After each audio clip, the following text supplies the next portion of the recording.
Passo a passo do vela a vela. Em um gráfico de candlestick, o mais importante é saber interpretar os fatores psicológicos por trás de suas formações. Uma única vela pode nos dizer muita coisa sobre o comportamento do mercado. A relação entre o tamanho do corpo, a existência e o tamanho de sombras e posicionamento da vela na tendência vigente pode nos informar se o gráfico encontra-se em fase de acumulação, distribuição, indecisão, desaceleração, exaustão. Saber interpretar a psicologia por trás de cada vela e combiná-la com zonas de suporte e resistência, linhas de tendência, volume e entrada de compradores e vendedores, possibilitam a execução de um trader eficiente, reduzindo drasticamente o loss. Mas o que é operar vela a vela ou psicologia da vela? É você operar a ação do preço, ou seja, a movimentação da vela em regiões micro ou nano do gráfico. Nada de fazer traçamentos em H1, M15 ou M5 para operar M1, mas sim localizar onde o preço atual está a trabalhar essa micro, nano região. O que é simetria? Segundo o dicionário, simetria é correspondência de posição, de forma, de medida em relação a um eixo entre os elementos de um conjunto ou entre dois ou mais conjuntos. Correspondência a duas ou mais coisas, semelhança, proporção. Disposição de duas figuras que se correspondem ponto por ponto de tal sorte que os dois pontos correspondentes de uma e da outra estejam a igual distância de um ponto, de uma reta ou de um plano dado. Reta comum a todos os planos de simetria.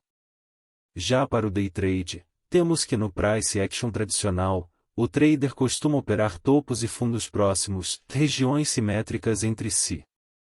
Todavia, na seara da psicologia de candle ou vela a vela, operar-se regiões próximas ao preço atual que são simétricas, alinhadas, entre si.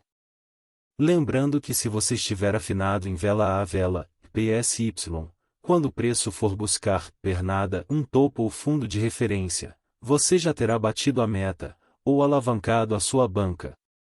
Sendo que no price tradicional, você estaria ainda analisando se faria uma entrada naquele topo ou fundo. Suporte e resistência.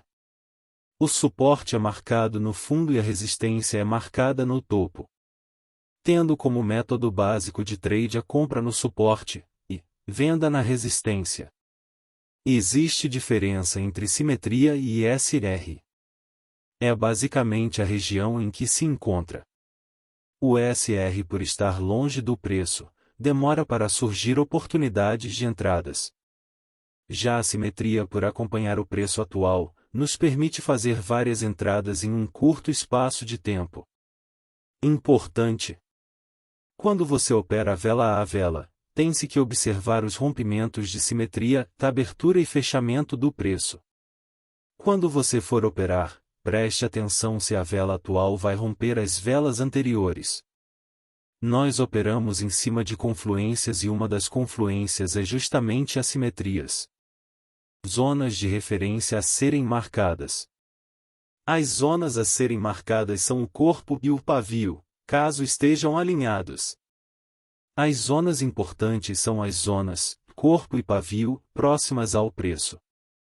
Não preciso ir muito longe para fazer marcações com times diferentes, para poder operar.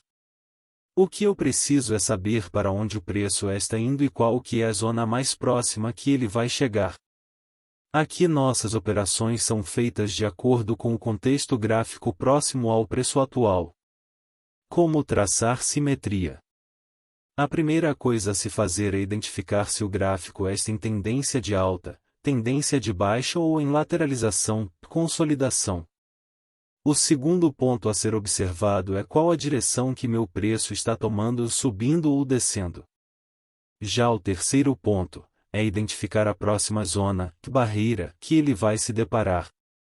Por que tenho que identificar os pontos acima? Pelo fato de que se o preço estiver subindo descendo, você terá que buscar as zonas próximas, que atuaram como uma barreira. Não é necessário ser zonas distante do preço. E como encontro essas zonas? Como identificar a entrada de compradores, vendedores? É bem simples.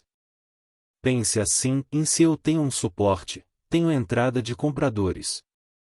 Já se eu tenho uma resistência, eu tenho entrada de vendedores.